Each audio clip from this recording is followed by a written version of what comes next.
আপনার ছেলের আজকে এই বাসায় কোনো খাবার নেই। আমি সব খাবার দাবার গিয়ে কুকুর বিড়ালকে দিয়ে আসবো। আপনার ছেলের নজর এখন এতটাই খারাপ হয়ে গেছে যে সে পাশের বাসার ফ্রেয়ার মার দিকে নজর দিচ্ছে। না আম্মু, আমি কিন্তু কোনো ফ্রেয়ার আম্মুর দিকে নজর কিচ্ছু দিই নাই। ওই যে ফ্রেয়া পিচ্ছির আছে না, এমন ফাজিলের ফাজিল, ওরে চকলেট কিনা দিয়ে দেখে ওর কাছে এসে উল্টাপাল্টা কথাবার্তা বলছে। আর আসার সময় যে নজর দিলা সেটা কি ফ্রেয়া বলে দিচ্ছে? এটাও ফ্রেয়ার দোষ বলো? দরজা তো বন্ধই ছিল, আর চোখ তো এদিক ওদিক যাইতেই পারে, তাই না আম্মু? না, চোখ যাবে না। কেন যাবে তোর চোখ? হ্যাঁ বৌমা, তুমি না একটা কাজ করো, ওর চোখ দুটো তুলে না ওই দুটাও তুমি কুকুর বেড়ালকে দিয়ে আসো। নজর খারাপ ছেলে থেকে কানা ছেলে অনেক। আম্মু তুমিও? আজকে তোমার এই বাসায় কোনো খাবার নাই, না কিচেনে না ফ্রিজে, কোথাও না। আজকে তুমি সারা রাত না খেয়ে থাকবা। আম্মু চলো।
ভাবি, কি ব্যাপার ভাই, এত রাতে আপনি?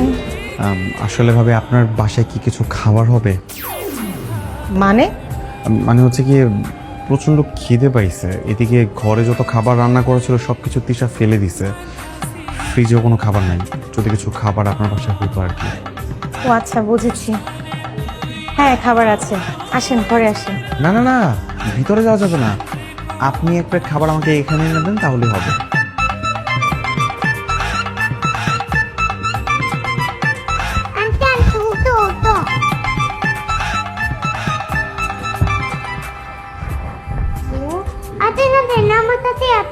কোথায় যাব? আঙ্কেল মান রাফি, চলো তো।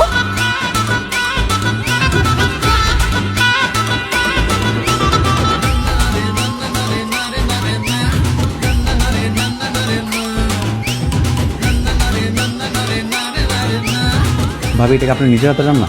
জি। ভাবি, আপনার রান্না এত মজা, মানে আমার কাছে মনে হচ্ছে আমি জীবনে এত মজার খাবার খাইনি। আমার ঘরে কেউ এত ভালো রান্না বান্না করতে পারে না। আমি যদি পারতাম প্রত্যেকদিন একবেলা করে হলো আপনার ঘরে আপনার হাতে রান্না খাইতে আসতাম।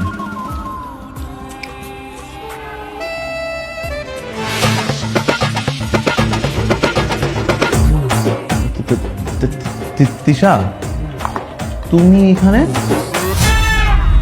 শয়তান, অন্য মহিলার খাবার খাইতে এত মজা লাগে? ওমা, আস্তে আস্তে আস্তে। ওমা, আস্তে। আরে এই আরে আল্লাহ আল্লাহ। তুই রাতের অন্ধকারে চুপি চুপি চোরের মতো এসে কেয়ার মায়ের হাতে রান্না খাইতেছিস, আবার প্রশংসা করতেছিস। তো কি করব? তুমি জানো না রাতে বেলা না খাইলে আমার ঘুম আসে না। তার উপর আবার তুমি ঘরের সব খাবার ফালাই দিছো, ফ্রিজেও তো কোনো কিছু নেই খাওয়ার মতো। আমার তো অনেক ক্ষুধা লাগছে, এখন আমি কি করব?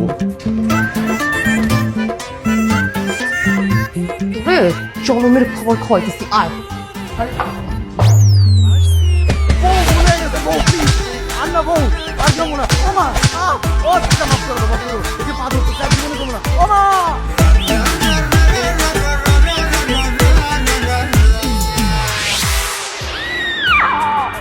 আরে স্যার, মনে হচ্ছে সারা রাত অনেক মাইর খেয়েছেন, তাই না?